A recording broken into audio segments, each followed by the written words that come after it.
क्या हम भारतीय रिसर्च एंड डेवलपमेंट को लेके सीरियस हैं?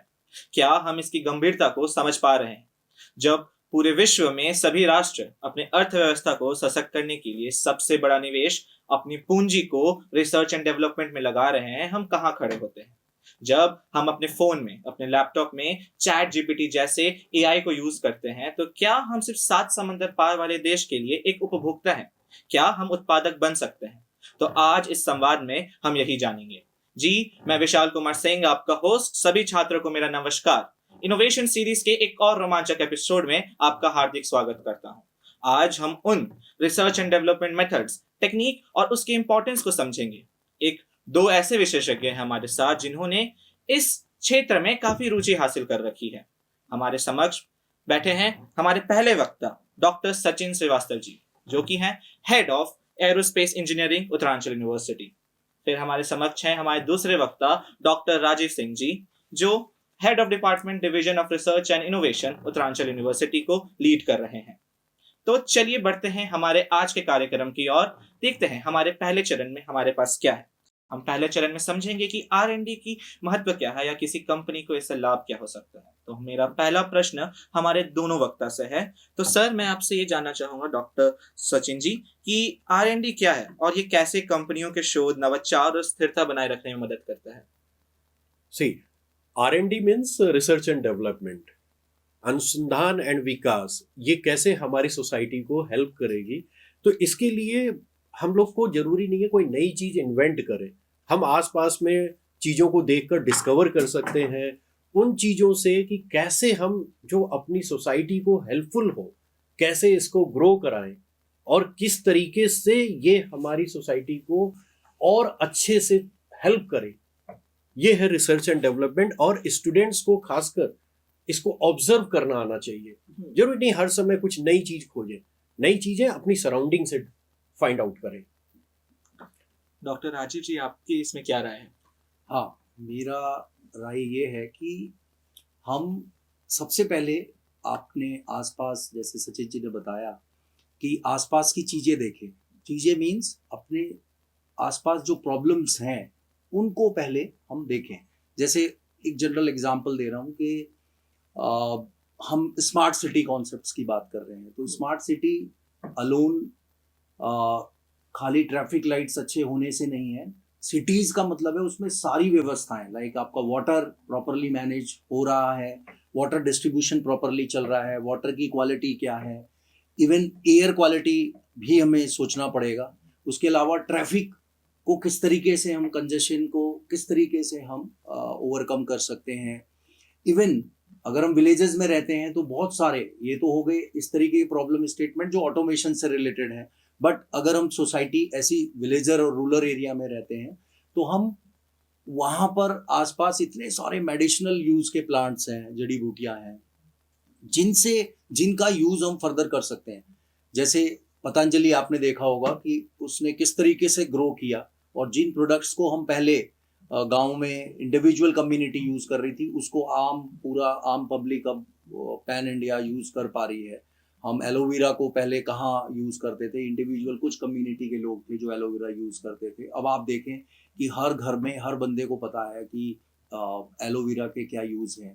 तो ये सब रूरल एरिया से इस तरीके की इनोवेशंस, और उसको फिर एक प्रोसेस करके हम उससे उस प्रोडक्ट को कोई प्रोडक्ट डेवलप कर लें।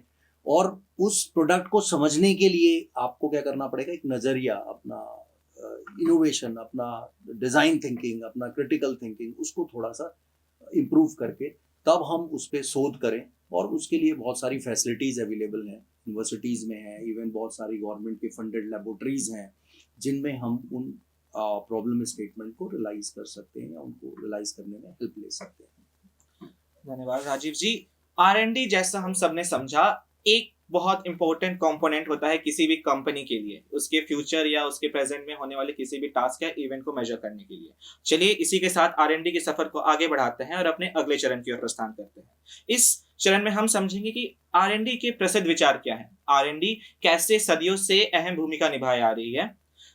मेरा प्रश्न है राजीव जी से कि क्या आप R&D के कुछ ऐसे प्रमुख नवाचार के बारे में बता सकते हैं जो हर भारतीय को पता होनी चाहिए। जी जी जी, हाँ। जैसे हमने अभी देखा 2020 में इतना बड़ा ग्लोबल क्राइसिस हुआ कोरोना के फॉर्म में, तो हमने उस समय नेसेसिटी थी कि कोई ऐसा वैक्सीन या ऐसा मेडिसिन बने जिससे कि आम पब्लिक को रिलीफ मिले। तो ओबियस उस समय हम लोगों ने एक वैक्सीन का ड्यूरेशंस थोड़ा सा कट शॉर्ट करके हमने वैक्सीन्स डेवलप की, और उससे देखो आप पूरे बहुत सारे जो हमारे लोग हैं वो कोरोना से बच पाए। तो इस तरीके के बहुत सारे इनोवेशंस हैं। हमने इससे पहले भी इतने सारे वैक्सीन्स हमारी डेवलप हुई हैं, बट वो लॉन्ग प्रोसेस था। बट ये वैक्सीन हमने कितने बहुत ही शॉर्ट ड्यूरेशन में हमारे भारतीयों ने इसको डेवलप किया। डिफरेंट वर्ल्ड में और भी कंपनीज ने किया, बट हमारे भी इंडिया में वैक्सीन डेवलप हुई। तो इस तरीके के बहुत सारे एग्जांपल्स हैं। हम देखें इसी तरीके से जोमेटो हमारा आया, स्विगी आया, है ना। ये बहुत ही बड़े इनोवेशंस है, डिस्ट्रप्टिव इनोवेशंस है, जिन्होंने पूरे मार्केट में को कैप्चर किया। तो हर R&D के पीछे ज़रूरी नहीं है कि हर इनोवेशन के पीछे रिसर्च करनी ही है। रिसर्च दूसरे टाइप की हो सकती है, क्योंकि जैसे हम देख रहे हैं कि हमारे यहाँ पर बहुत सारे यूनिवर्सिटीज़ में डिफरेंट डिपार्टमेंट्स हैं। तो डिफरेंट डिपार्टमेंट्स हैं, तो अब फूड साइंस, किसी की रुचि फूड साइंस में हो सकती है, किसी की रुचि बायोटेक्नोलॉजी में हो सकती है, किसी की रुचि लॉ में हो सकती है, किसी की मैनेजमेंट में हो सकती है, एग्रीकल्चर में हो सकती है, फार्मास्यूटिकल में हो सकती है। तो डिफरेंट डोमेन्स है। हमारा डिफरेंट इंडिविजुअल का अपना माइंडसेट है कि वो किस डोमेन में जाकर रिसर्च कर रहा है। अगर मैनेजमेंट का बंदा रिसर्च करेगा तो उस रिसर्च के फोटे थोड़ा सा क्वालिटेटिव या रिसर्च का होगा, तो वो रिसर्च थोड़ा दूसरे टाइप से होती है। उसमें मार्केट सर्वे होगा, ओपिनियन लेने पड़ेंगे आपको। अगर कोई एग्रीकल्चर का होगा तो वो अलग टाइप से रिसर्च करेगा, क्योंकि उसको हो सकता है सॉइल टेस्टिंग के ऊपर कुछ करना हो। तो सॉइल टेस्टिंग के लिए डिफरेंट फैसिलिटी हमें अवेलेबल हैं, और बहुत सारी मशीनरीज हैं जिनको हमें डिप्लॉय करना पड़ेगा। उनसे हम उस सॉइल को टेस्ट कर सकते हैं। इवन अगर हम नैनो मटेरियल की बात करें तो नैनो लैब्स भी हैं, जिसमें कि हम देखते हैं SAM, XRD, FTIR, इन इक्विपमेंट की ज़रूरत पड़ती है। तो उस डायरेक्शन में स्कॉलर या वो बच्चा उस डायरेक्शन में जाना चाह रहा है कि मैं मटेरियल साइंस में रिसर्च करूं, तो वो रिसर्च का फोटे अलग है। अगर आपको ऑटोमेशन की तरफ आना है तो उसका फोटे अलग है ना। तो इस तरीके से हम इसको देख सकते हैं। Thank you sir. R&D सिर्फ व्यवसाय के लिए नहीं, समाज कल्याण के लिए भी उपयोग में आता है। इसी के साथ हम अपने अगले चरण की ओर बढ़ते हैं, जिसमें हम समझते हैं कि रिसर्च एंड डेवलपमेंट एक छात्र और एक शिक्षक के लिए कैसे महत्वपूर्ण है। ये शिक्षा की श्रेणी में कैसे अपना योगदान दे रहा है। तो श्रीवास्तव सर से मेरा ये प्रश्न है कि छात्र और शिक्षकों को रिसर्च एंड डेवलपमेंट के बारे में क्या क्या सीखना चाहिए। बिल्कुल, देखिए, अगर एज ए प्रोफेसर अगर मुझे नहीं पता है कि मेरे किसी कंपनी की क्या रिक्वायरमेंट है, या सोसाइटी की क्या रिक्वायरमेंट है, या हमारी कंट्री की क्या रिक्वायरमेंट है। जैसे मैं आपको एक सिंपल सा एग्जांपल दे रहा हूँ कि मेरा बैकग्राउंड एरोस्पेस है, तो ऑब्वियसली मेरे एग्जांपल्स भी उसी से रिलेटेड होंगे। हम लोगों ने एक बड़ा प्यारा सा मिशन किया था, MOM's Mars orbit mission, right. अगर आपको याद होगा तो क्या था उसमें स्पेशल? कुछ भी स्पेशल नहीं था, नासा ने ऑलरेडी वो कर दिया था। तो हमारे और उनके मिशन में क्या स्पेशल थी?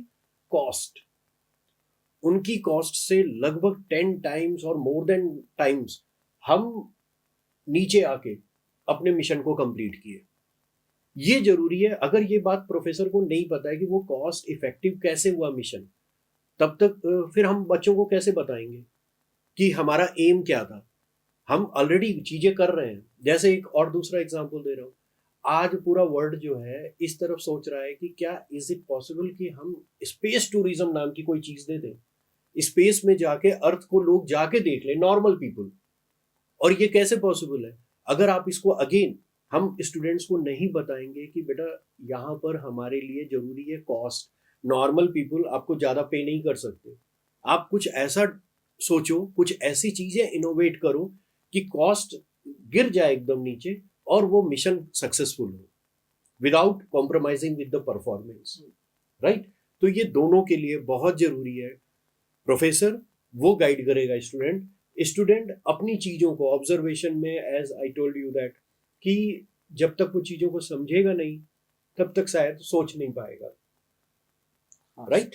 Yes sir, thank you sir.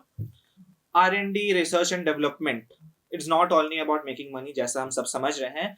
वक्त के साथ चीजों को कैसे हर आम इंसान के लिए मौजूद किया जाए, ये भी रिसर्च एंड डेवलपमेंट का दायित्व है। हम अपने अगले चरण की ओर बढ़ते हैं और समझते हैं कि एक छात्र के जीवन में रिसर्च एंड डेवलपमेंट की क्या भूमिका है और वो कैसे उससे फायदा उठा सकता है। तो मेरा सवाल है डॉक्टर राजीव सिंह सर से कि एक छात्र अपने जीवन में रिसर्च एंड डेवलपमेंट के मेथड्स या टूल्स को यूज करके कैसे अपना करियर बना सकता है या अपने जीवन को आगे बढ़ा सकता है। जी जी जी। आ, जैसे अभी आपने सुना होगा कि गवर्नमेंट ऑफ इंडिया ने एक एआई मिशन लॉन्च किया है।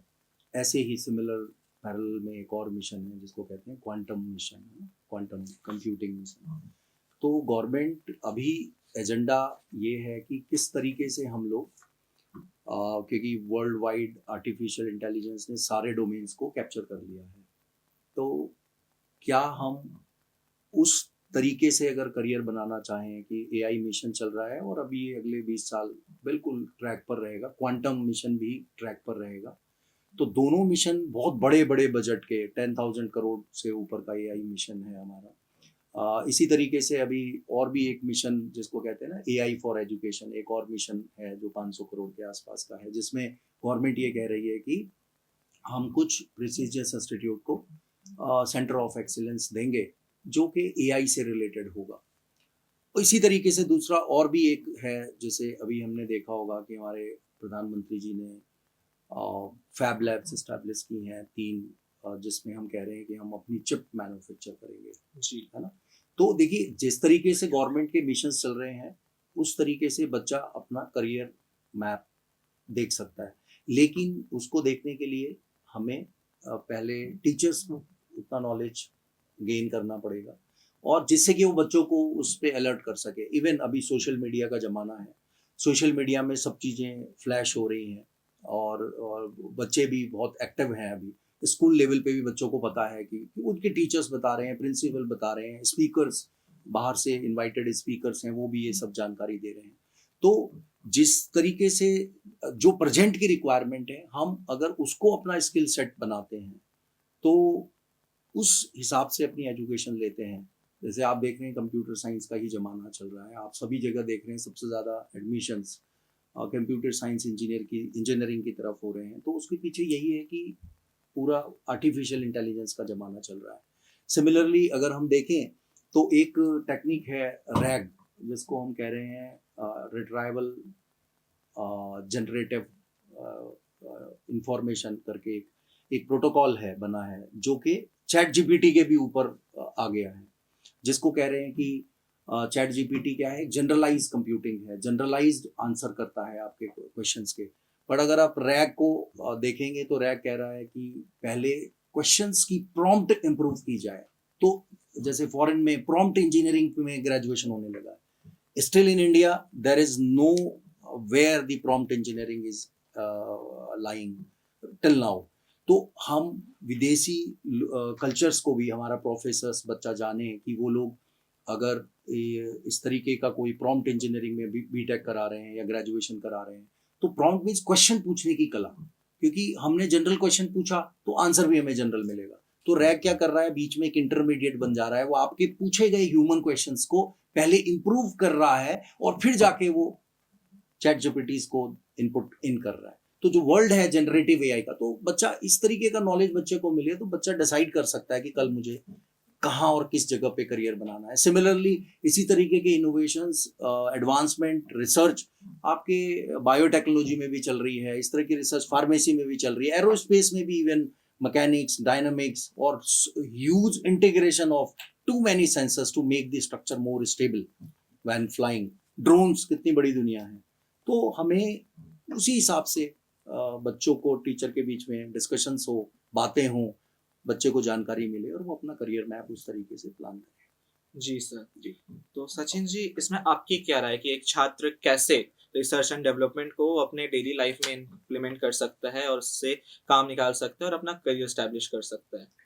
बिल्कुल, देखिए मैं एक बहुत सिंपल एग्जांपल दे रहा हूँ कि नॉर्मली ज़्यादातर बच्चे जो हॉस्टल में रहते हैं या बाहर कहीं रहते हैं, तो कहीं ना कहीं फ्रूट खरीदने के लिए या फिर वेजिटेबल खरीदने के लिए जो बाहर रहते हैं वो जरूर मार्केट जाते हैं, सब्जी मार्केट, राइट।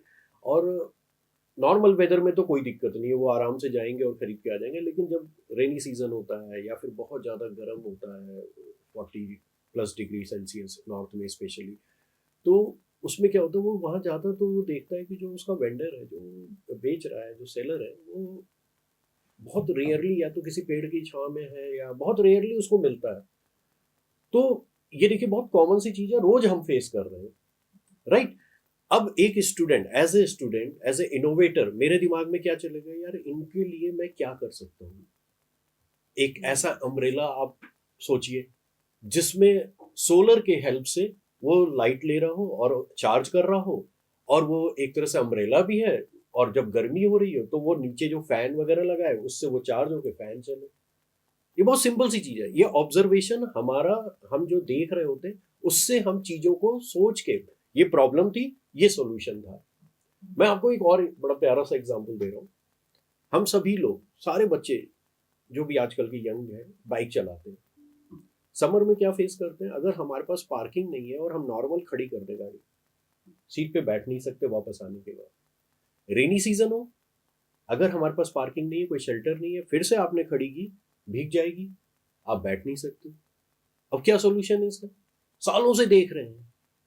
तो किसी एक ने क्या किया, तो सीट के अंदर फ्रेम लगा दिया और उसको मोटर से कनेक्ट कर दिया कि समर में जो कूलेंट है वो डिस्ट्रीब्यूट होगा फोम में, और वो जो भी सीट है ठंडी हो जाएगी सेंसर्स के थ्रू कि इतनी देर बाद वो कूल हो गया टेम्परेचर।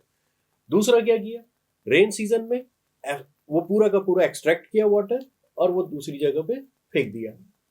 ये बहुत सिंपल सी चीज है, लेकिन जो ऑब्जर्व कर रहा है स्टूडेंट वही चीजें करेगा। तो एक स्टूडेंट के लिए मेरी ऐसी राय है कि अपने सराउंडिंग को देखते रहो, तुम्हें जरूर कोई ना कोई प्रॉब्लम्स, इतनी सारी प्रॉब्लम्स मिलेंगी नॉर्मल, और उसको तुम कैसे सॉल्यूशन निकालते हो, ये है R&D का वर्क। Thank you sir. तो हमने समझा कि रिसर्च एंड डेवलपमेंट कैसे हाथ में हाथ मिलाता है किसी भी समस्या के साथ उसका साधन निकालने के लिए। तो अगले चरण की ओर बढ़ते हैं और हम जानते हैं कैसे रिसर्च एंड डेवलपमेंट के सफर में कि कितने छात्राओं ने क्या कमाल किया। जैसा कि हम सब जानते हैं हमारे विशेषज्ञ शिक्षक भी हैं, तो मैं जानना चाहूंगा आप दोनों से कि सर आप अपने किसी छात्र के बारे में बताएं जिन्होंने रिसर्च एंड डेवलपमेंट के फील्ड में कुछ काम किया हो, अपने एक्सपीरियंस से, अपनी अनुभूति से प्रकाशित करें हमारे ऑडियंस को। बिल्कुल। बड़ी ही अजीब सी आपको बात लगेगी, मेरा एक स्टूडेंट है, उसने फुट स्टेप बनाया। फुट स्टेप, अब आप सोचिए कि वो क्या होगा फुट स्टेप। उसमें उसने स्प्रिंग लगा दी और कुछ इलेक्ट्रॉनिक सर्किट बना के और बैटरी को कर दिया। जितने लोग आते उस फुट स्टेप पे पैर रखते, वो स्प्रिंग दबती, प्रेस होती, और उससे वो इलेक्ट्रॉनिक इक्विपमेंट के हेल्प से बैटरी चार्ज हो जाती। मतलब आप सोचिए कि अगर वो उसने घर के बाहर ये चीज रख दी है, रोज अगर किसी एक मान लीजिए मेरे ही केबिन के बाहर रख दिया गया, HOD से मिलने बहुत लोग आते हैं, और वो पूरे दिन भर में एक कम से कम एक छोटी सी बैटरी, जिसकी की मतलब बहुत ज्यादा जरूरत नहीं, लेकिन एक टॉर्च के लिए वो इनफ है कि वो चार्ज हो जा रही है। जी तो ये मेरा एक जो बहुत ही मतलब मैं हमेशा उसको याद रखता हूँ कि उसने कहाँ से सोचा, कैसे किया। और बाकी तो राजेश सर इस फील्ड के काफी माहिर हैं, तो वो बताएंगे। जी जी। जैसा कि सचिन जी ने बताया, वेरी नाइस। इस तरीके के और भी, मतलब देखो, एक प्रॉब्लम एक है बट उसको सॉल्व करने की डायमेंशंस n हो सकती हैं, है ना। मैं बार बार फोकस कर रहा हूँ डिफरेंट डोमेन्स के ऊपर। जो एरा है, present era is of transdisciplinary research. अभी जो रिसर्च एंड डेवलपमेंट है, इंटर से मल्टी हुआ, मल्टी से अब जो एरा चल रहा है वो ट्रांसडिसिप्लिनरी एरा चल रहा है। तो ट्रांसडिसिप्लिनरी एरा ये कहता है कि आप सोशल साइंस के लोगों की प्रॉब्लम्स को देखें और कोई इंजीनियरिंग बैकग्राउंड से अपना नॉलेज लगाकर वो सोशल साइंस की प्रॉब्लम सॉल्व करे। जैसे लास्ट 2 years में we did lot with law guys, law के बच्चे, लॉ के टीचर्स के साथ हमने बहुत अच्छा काम किया। हमने एक ऐसा रोबोट ऐसा असिस्टेंट क्रिएट किया, रोबो, जिसको हम कह रहे हैं which is assisting the advocate, कि एडवोकेट है, मैं बैठा हूँ, मैं एज ए एडवोकेट डे में कितने केसेस ले सकता हूँ, मैं 10, 12, 15 इतने लोगों से इंडिविजुअल मिलूंगा, उनकी इंडिविजुअल बात सुनूंगा और फिर मैं उसको सजेस्ट करूंगा। तो हमने एक इस तरीके का सिस्टम डिज़ाइन करने का फ्रेमवर्क क्रिएट किया, क्योंकि इंजीनियरिंग के बच्चे तो उसको बाद में रियलाइज़ करेंगे, पहले फ्रेमवर्क क्रिएट हुआ जिसमें कि हमने ये बनाया कि एडवोकेट से किसी इंटरेक्शन से पहले ही बाहर एक इलेक्ट्रॉनिक बूथ होगा which is very comfortable in atmosphere, इस तरीके क्रिएट होगा, और which is like a hardware device having a capability to listen your voice in any mean through natural language processing, और वो जो भी स्टेटमेंट दे रहे हैं, इवन वो device is capable to do the sentiment analysis, कि ऐसा तो नहीं है बंदा सेंटिमेंट वाकई ही उसके वो हैं कि उसके साथ वैसा हुआ है, तो वो उसको रिकॉर्ड कर लेगा, रिकॉर्ड करने के साथ कुछ बातचीत करेगा एज ए ह्यूमन, मतलब इतना उसको कैपेबल हमने क्रिएट करना है कि वो ह्यूमन की तरह बातचीत कर सके, और एनएलपी के थ्रू वो किसी भी लैंग्वेज को उसको पिच को पकड़ सके। ऐसा ना हो कि मैं अगर थोड़ा मेरा इंग्लिश फ्लुएंसी अलग है या हिंदी बोलने का तरीका अलग है तो वो उसको भी अंडरस्टैंड करेगा, और फाइनली पूरा उसका केस रिकॉर्ड करके उसमें कौन कौन सी आईपीसी, कौन कौन सी धाराएं लग सकती हैं, वो करने के बाद वो सीधे प्रिंट दे देगा, एडवोकेट के रूम में प्रिंट आ जाएगा। तो अब एडवोकेट क्या कर सकता है, अपना टाइम ऑफ प्रोसेस उसको रिड्यूस कर सकता है। अब उसके पास आ गया कि ये केस है, इसमें इतनी धाराएं लगी हैं, तो एज ए ह्यूमन वो सिर्फ उतने ही देर इंटरेक्ट करेगा, मे बी वो 5 मिनट में उस बंदे की बात समझ जाएगा, और उसमें कोई धाराओं में चेंज करना है, क्योंकि मशीन है, मशीन में तो जो फीड किया होगा आपने, जितना हार्ड कोड प्रोग्राम जितना सॉलिड होगा वो उसी तरीके से काम करेगा। तो सोशल साइंस में इस तरीके की इनोवेशंस को हम कर रहे हैं। Even we people are doing something with political science, because आपने डीप फेक एक वर्ड सुना होगा अभी जो बहुत लेटेस्ट चल रहा है ना, पॉलिटिकल जो इन्फॉर्मेशन है वो उसको डिसइंफॉर्मेशन जो हो रही है थ्रू, क्योंकि there are so many tools जिनसे हम किसी का भी वीडियो को चेंज कर पा रहे हैं, किसी का ऑडियो में चेंज कर दे रहे हैं, मतलब बहुत सारी चीज़ें। तो उस तरीके का फ्रेमवर्क हम क्रिएट कर रहे हैं कि कैसे पॉलिटिकल साइंस की रिसर्च को एआई की अंडरस्टैंडिंग बने, है ना। तो ये साइकोलॉजी की साइड में भी हम लोग बहुत अच्छा काम कर रहे हैं। एक एनजीओ है speaking cube, under section 8 company है वो, उनके साथ speaking cube it's online mental health platform है, हम उनके साथ काम कर रहे हैं। इवन अभी हमने एक मेंटल हेल्थ के लिए ही एम्स ऋषिकेश के साथ, that's personal with my one doctor from AIIMS Rishikesh, उनके लिए भी हमने एक बहुत ही अच्छा प्लेटफॉर्म डेवलप करा है जो कि मेंटल हेल्थ को के लिए, जो युवा हैं, युवा स्पंदन के नाम से, you can check, it is available. और वो हम इस तरीके के, तो हम इस तरीके की रिसर्च की तरफ जा रहे हैं। बट देखिए मेरा मानना ये है कि जितनी भी मैंने बात की वो कंप्यूटर साइंस या आर्टिफिशियल इंटेलिजेंस या क्वांटम कंप्यूटिंग इस डोमेन से, या श्रीवास्तव जी ने एरोस्पेस की साइड से, बट ऐसा नहीं है कि डोमेन इतने ही है, बहुत सारे डोमेन है इसके अलावा भी। जिसका जैसा इंटरेस्ट है वो उसी टाइप की रिसर्च को कोप कर सकता है, उसी डायरेक्शन में बढ़ सकता है। हम ये नहीं कह रहे कि हर कोई एआई की तरफ ही काम करे, कोडिंग करे। तो कोडिंग के साथ साथ आपको अगर सोशल साइंस है तो कैसे एआई सोशल साइंस डोमेन को इम्पैक्ट कर रही है, उस तरीके की रिसर्च की तरफ अभी बढ़ावा सरकार भी दे रही है और इंडिविजुअल भी हम कर रहे हैं। जी थैंक यू सर। तो हमने समझा कि कैसे एक छात्र की रुचि और रिसर्च एंड डेवलपमेंट का योगदान किसी भी समस्या का समाधान निकाल सकता है।